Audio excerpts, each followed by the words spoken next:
All right, welcome to tonight's notes. Today we're going to look at 4.4. This is day 2 notes. Whoa, that's a little thick there. Day 2 notes, so we're going to look at factoring polynomials when the leading coefficient is going to be greater than 1. So a is greater than 1 is our goal, to learn how to factor when this number is no longer 1. So everything we've done except for that little GCF section, everything for a has been 1 so far. So let's figure out what to do when it's not 1. All right, so let's start with a review. We're going to look at the greatest common factor because this is a necessary step in all factoring.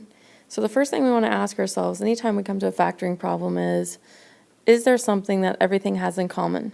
So if we look at this problem, we can see that everybody has a number that 5 goes into. So let's divide out the 5. I'm going to use that cake method. All right, copy everything down. Ask myself, what is 5x squared divided by 5?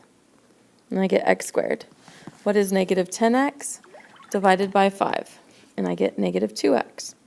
I ask myself, what is negative 75x divided by 5? And I get negative 15.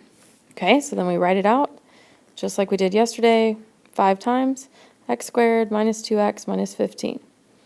All right, then we have to check to see if this trinomial will continue to factor. So we make our 2 sets of parentheses. Our x, negative 15, negative 2. We know the signs will be different since the 15 is negative. We ask ourselves what 2 numbers multiply to make 15, but will combine to make negative 2. I get negative 5 and positive 3. And again, multiply the negative 5 and 3, you get negative 15. Combine the negative 5 and 3, and you get negative 2. So we know we did it right. Okay, so again, just a little review there on how to do that GCF.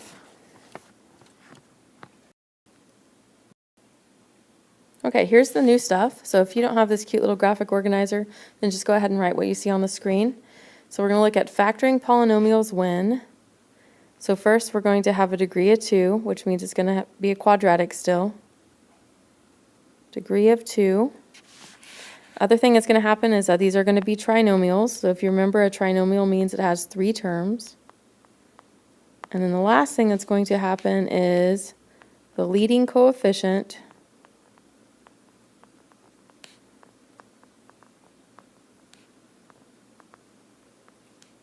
is going to be greater than 1. And a is the leading coefficient. Okay, so he's going to be greater than 1. All right, so now there's a couple things that change when we do this step. First thing that's different is that instead of just having c on the top of the x, now it's a times c. And that's what that slide and multiply step that we're going to talk about below means. So a times c goes on top, and then b goes in its place on the bottom of the x. All right, so let's do the example at the bottom. You go ahead and keep writing underneath the graphic organizer. I'm going to have to write next door to it because I don't have any more room. So 7x squared plus 29x plus 4. All right, so let's go through the steps. Step 1, does it have a GCF? All right, so 7 does not go into any of those numbers, and 7, 29, and 4 do not have anything in common. So no, there's no GCF. All right, so check. Slide and multiply. Slide and multiply means draw this little arrow. All right, we're sliding across the polynomial, and we're going to multiply those 2 things. So I'm going to make my x, and I'm going to put 28 up here. Again, 7 times 4 is how I got that 28. Then on the bottom, we're going to go ahead and put 29. Just like before, we're going to ask ourselves what 2 numbers multiply to make 28 and add to make 29. So 28 and 1. And again, multiply those. Yes, you get 28. Combine them. Yes, you get 29. So now we'll go ahead and start off just like we were doing in the past. Okay, but now we have that next step. The next step is to divide and reduce. So divide and reduce means that you're going to take this leading coefficient of 7 and you're going to divide it by only the constants in the parentheses. All right, so I have 28 over 7 and 1 over 7. Okay, a little tiny fraction just underneath the 28. A little tiny fraction bar just underneath the 1. So now I have to reduce. This reduces to 4 over 1. Squeeze that in.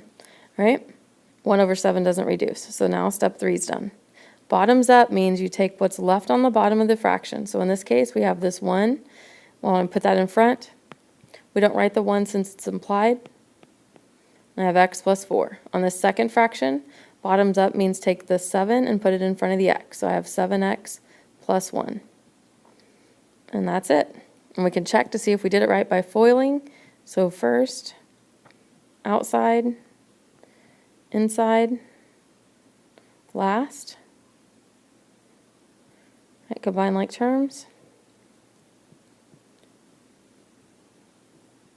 So yes, we did it right. All right, let's look at this last example. These are new steps, so we definitely want to make sure that we have it. So step 1, the first thing I'm going to look for is the GCF. So 5x squared, 17x, and 6, they do not have anything in common, so there's no GCF. Second thing we're going to do is we're going to slide and multiply. Okay, so we'll make our x. Slide and multiply, so that's going to make 30. Put negative 17 underneath. All right, we know that our parentheses are both going to be negative, right? Because if I multiply two negatives, that'll give me a positive, and if I combine two negatives, that'll give me a negative. So this will be negative 15, and this will be negative 2. So again, multiply them, positive 30. Combine them, negative 17. So we know we're good. Go ahead and write them in.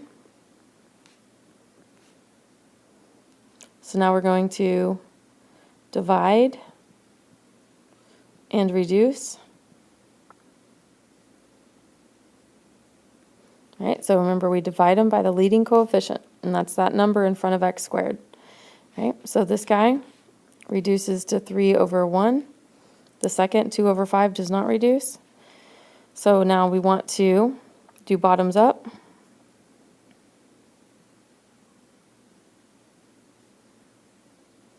Okay, so bottoms up means we take the number that's on the bottom of the fraction and we put it in front of the x. So that's going to give us the 1x, which we don't write since it's implied, so x minus 3. And then we're going to take the 5 and we're going to put it in front of the x. So that's going to give us 5x minus 2. And that's our answer. We can go ahead and check to make sure that we did it right. So first, gives us 5x squared. Outside. Inside. Last. Go ahead and combine like terms. And look at that, we did it right. Of course, we're superstars. All right, see you tomorrow.